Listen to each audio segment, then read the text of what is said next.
Programming brought to you by AWI Networks, Smarter Internet.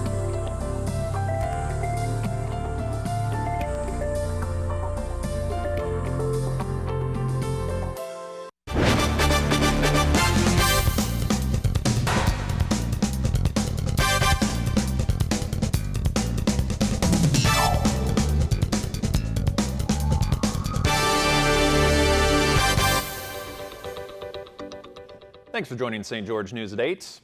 I'm Scott Beadle. More than 7,000 runners are expected to hit the course Saturday morning for the 41st annual St. George Marathon. Thousands more will be on the sidelines to watch, and hundreds will be working as volunteers to make sure that everything goes smoothly. Runners began picking up their bibs Friday morning. The race starts early at 6:45 Saturday as runners make their way through the hilly, winding course. That course has a drop of nearly 2,600 feet before the finish at Vernon Worthen Park.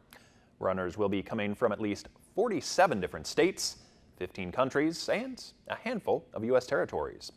Based on previous years, between 70 and 80% of runners will finish the course.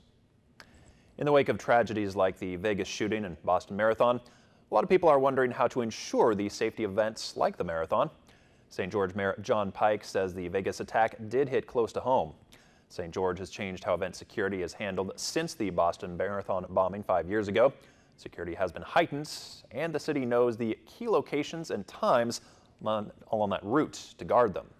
Preparations also include setting up an emergency coordination center, just in case it is needed, and bringing in bomb-sniffing dogs from the National Guards as a precaution.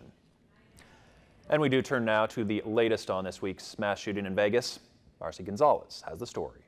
Officials tell ABC News investigators trying to figure out whether the Las Vegas mass murderer acted alone now believe the woman he was seen with in the days before the attack was a prostitute.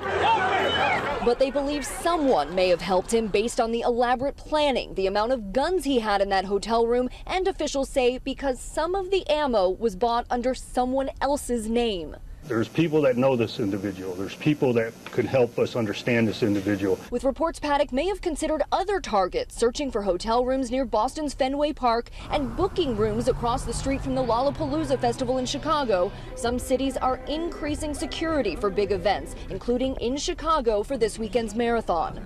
There's been a double, triple checking of everything. Back in Nevada, a somber reminder of the overwhelming loss. Under the Welcome to Las Vegas sign, 58 white crosses, one for each life taken. I feel that Las Vegas is having one of its darkest days in American history, but I'm trying to shed a light on that by bringing hope. One of those victims, Charleston Hartfield. Thousands gathering last night to honor the Army veteran, police officer, and father of three.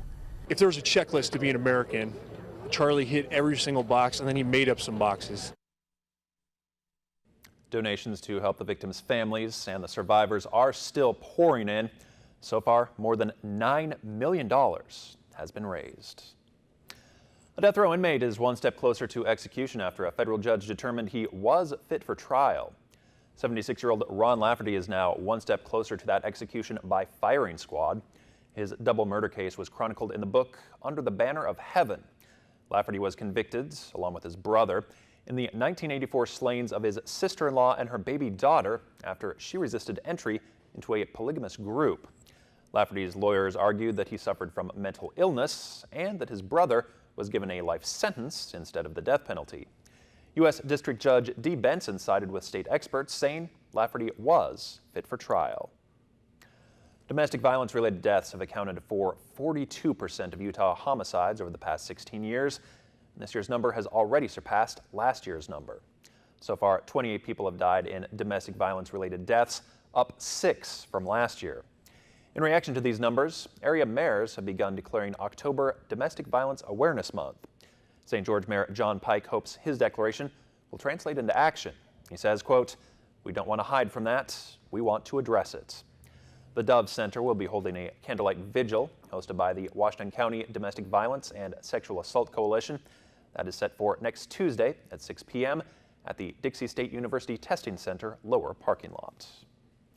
Meteorologist Kim Walker has your Southern Utah forecast coming up right after this.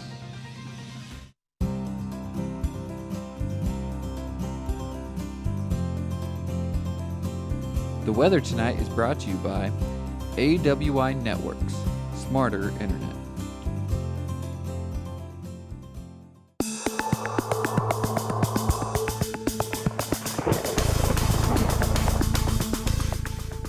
Welcome back, everyone. We're going to see plenty of sunshine continuing through the weekend. It's going to be a little bit warmer as temperatures will be in the mid-80s, and then by early next week it's going to be chilly with sunny skies, and so we are going to start off a little bit on the cool side, but it's going to be sunny through early next week. Temperatures, though, will be rebounding by next week. High temperatures today, it was cool, 76 degrees in St. George, 85 degrees in Mesquite, 72 in Enterprise.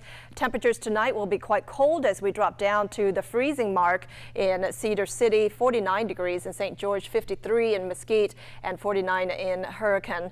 As we make our way into tomorrow, temperatures again in Cedar City are going to be pretty cold at 7 o'clock, around 37 degrees, plenty of sunshine. And with that sunshine, temperatures will be warming up quite rapidly. So we're looking at readings around 52 degrees by noon, mostly sunny, and then 77 degrees in the afternoon before we drop back down to around 75 degrees, mostly sunny conditions. For St. George, we are expecting temperatures just a little bit warmer with readings around 54 degrees, mostly clear as we start off the morning, and we're going to see plenty of sunshine in the afternoon, 58 degrees by noon, and then 85 degrees by the afternoon high, dropping down to around 79 by 5 o'clock. So here's a look at what you can expect as we make our way into your Saturday. High pressure starts to build in again, so that's going to give us dry and warm weather, but that will give way to a little bit of a trough of low pressure that will move through, and so we are expecting temperatures to cool down by early next week, but then high pressure starts to build in again.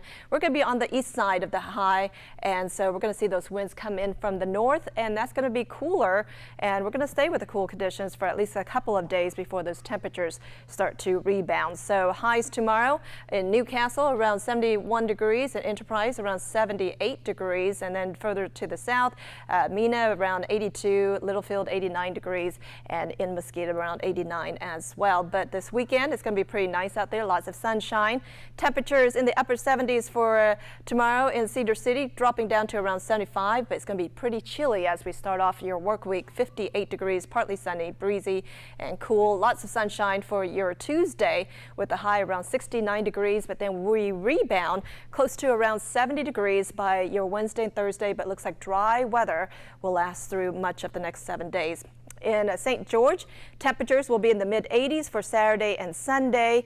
Overnight lows will be in the 50s as we start off on your Monday. Temperatures, though, will be a lot cooler with those north winds. So we're looking at highs around 72 degrees, 76 on Tuesday, and then a gradual warming toward the end of the week, 80 degrees on Wednesday and Thursday with plenty of sunshine. And then by Friday, another system comes through, and that will bring the north winds back. And so temperatures will be cooling down to around 76 degrees on Friday. But we're going to stay with that dry pattern for the next 7 days. So it's going to be very enjoyable in the coming days. Looks like we've got some great weather there. Looks like we are off to a good start tomorrow morning for the marathon. Yes, get your shoes ready. It's going to be pretty cool out there. You know, when you run a marathon, you want it to be a little bit cooler. Right. And then, you know, just gradually warm up when it's all over with. But yeah, it's going to be pretty nice out there. And of course, if you're going to be watching on the sidelines out there early, you do probably want to have Definitely a jacket. a jacket, yeah. Maybe for a little sure. hot chocolate or something. Oh, yeah. Too. All right, thanks, Kim. All right.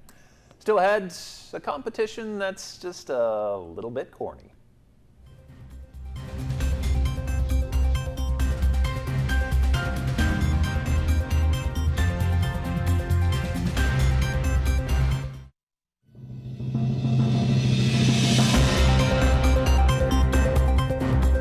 Right now, it is the start of the corn harvesting season. To mark that occasion, Indiana is hosting its annual statewide corn husking competition. From the corn stalk, contestants remove as many ears as possible from the husk in the time allowed. Now, this, of course, is all done by hand. Once removed from the husk, you toss the corn into a horse-drawn wagon. That wagon is built to a specific size and backboard height to match national regulations.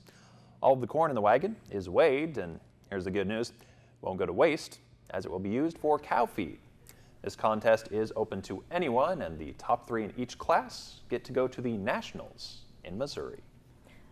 So this is like dry corn and not like the fresh corn. I thought it was like fresh corn, but it's like dry. So it's like easier to get it out. Probably really would be a little bit easier, yeah. So you could just really do it really quickly and just go on. As many as you can get going, yeah. Yeah, I think I would have to be in the Pee Wee League though. The Pee Wee League? Yeah, Don't for consider yourself an expert? Not really. All right. Well, thanks for watching. Have a good night.